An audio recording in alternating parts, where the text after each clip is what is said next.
দুনিয়ার মধ্যে যার গোলামি করেছেন, দুনিয়ার মধ্যে যার ইবাদত বন্দেগী করেছেন, দুনিয়ার মধ্যে দৈনন্দিন 5 ওয়াক্ত নামাজ যদি পড়ে থাকেন, তাহলে সেদিন বলবেন আমার ধর্ম হলো ইসলাম। আর বলতে না পারলে কি হবে সেটা হাদিসের শেষে আসতেছে। বলবে দীন আল ইসলাম, আবার প্রশ্ন করবে ওমা হাদার রাজুল আল্লাযী বুইসা ফীকুম, ওই ব্যক্তি সম্পর্কে তোমার ধারণা কি যেই ব্যক্তি আল্লাহর পক্ষ থেকে তোমাদের মধ্যে প্রেরিত হয়েছিলেন?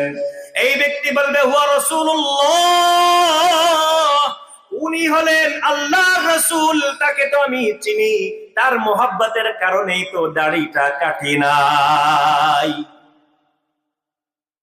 এই যে আপনারা দাড়ি রেখেছেন কার মোহাব্বতে? দাড়ি রাখলে মানুষ মুরব্বী বলে কি বলে না? বুড়া বুড়া বলে কি বলে না? তাহলে বুড়া বুড়া যদি বলে, বুড়ারা দাড়ি কাটলে বুড়ারা কি হইতে চায়? কি বলেন? কিছু কিছু মুরব্বী দেখা যায়, মুরব্বীদের চামড়া ভাঁজ পড়ে গেছে, আছে না নাই? কিন্তু মুখে দাড়ি নাই। এই মুরব্বীরা দাড়ি কাটে কি বুঝায়? আমি জুয়ান। কি বলেন? ওনাদের বাড়িতে কি আয়না নাই? আয়নার সামনে গিয়ে দেখবেন আপনি বুড়া না জুয়ান। দাড়ি কেটে বুড়া জুয়ান সাজার দরকার কি বলেন?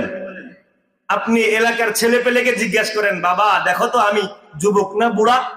তাইলেই তো হয়। দাড়িটা কেন কাটেন? দুনিয়া থেকে জান্নাত পর্যন্ত নিয়ে যাওয়ার মতো, নিজে সশরীরে নিজের সাথে নিয়ে যাওয়ার মতো একটা জিনিসই আছে, সেটা কি? দাড়ি। একটা জিনিস এমন আছে আপনি সাথে করে নিয়ে যেতে পারবেন কিয়ামতের ময়দানে।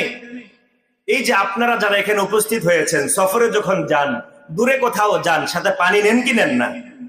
মরার সময় কাউরে পানি দিয়ে দেন আপনারা?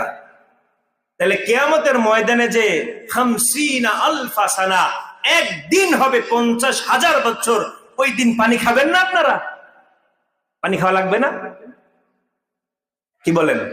তাহলে এত বড় দিনের পানি খাওয়ার জন্য তো কাউরে কবরে পানি দিয়া দেন না, পানি পাবেন কই কিয়ামতের ময়দানে?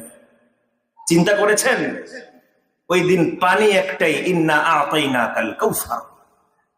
ওই দিন পানির ব্যবস্থা একটাই, হাউজে কাউসারের পানি, যার মালিক হবেন মুহাম্মদুর রাসূলুল্লাহ সাল্লাল্লাহু আলাইহি ওয়াসাল্লাম। হাউজে কাউসারের পানি ছাড়া কোনো পানির ব্যবস্থা থাকবে না।